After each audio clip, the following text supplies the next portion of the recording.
டே 7 பிரம்ம முகூர்த்த பூஜை அன்றைக்கி நான் எந்திரிச்சது 4:30. ஆனால் சாமி கும்பிட்டது 5:05 ஆயிடுச்சு. மேடம் வந்துட்டு கூப்பிட்டுட்டே இருந்தாங்க எந்திரிச்சதுலேருந்து, எங்கே நிவாஷினி காணோம் அப்படின்னு சொல்லிட்டு.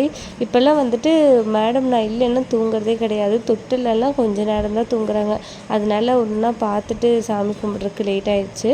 இன்றைக்கி ரொம்ப நாள் கழித்து வாசல் வந்துட்டு கோலம் போடுறதுக்கு ரெடியாக இருந்துச்சு. அதனால் கோலம் போட்டுட்டு வந்து சாமி கும்பிட்டேன். நான் வந்து பூஜை சாமான் அப்படின்னு சொல்லிட்டு அதிகமாக இருக்காது, கொஞ்சம் தான், ஒரு 3 தான் வந்துட்டு பித்தளையில் வச்சுப்பேன். நிறையா வச்சுட்டு இது பண்ண முடியாது, ஏன்னா மெயின்டைன் பண்ண முடியாதுன்னு சொல்லிட்டு நைட்டே வந்துட்டு கழுவி வச்சுட்டு அந்த ஸ்டாண்டு, விளக்கு, காமாட்சி விளக்கு, ஒரு குத்து விளக்கு, அது மட்டும்தான். அதுக்கப்புறம் காலையில் பிரம்ம முகூர்த்த பூஜைக்குன்னு சொல்லிட்டு ஒரு விளக்கு, 5 விளக்கு அந்த மாதிரி ஏற்றலாம். நான் 1 மட்டும்தான் ஏற்றிருந்தேன். பூஜையெல்லாம் ரெடி பண்ணிவிட்டு எப்படி ஒரு மேடம் ஒரு 10 நிமிஷம் விட்டாங்க. அதனால டக்குன்னு சாமி கும்பிட்டாச்சு. ஆக்சுவலாக அன்னன்னைக்கான பிரம்ம முகூர்த்த பூஜையோட வீடியோ அன்னன்னைக்கே போஸ்ட் பண்ணணும்னு நினைப்பேன். எடிட் பண்ணிலாம் வச்சுருவேன். மேடம் வந்துட்டு ஏதாவது ஒன்று இழுத்துட்டுருவாங்க. ஸோ அதனால் கொஞ்சம் வந்து லேட்டாக தான் வருது முன்ன பின்ன. ஸோ இனிமேல் வந்துட்டு கண்டினியூவாக போஸ்ட் பண்ணுறேன். இன்னொரு ஷர்ட்ஸில் பார்க்கலாம். பாய்.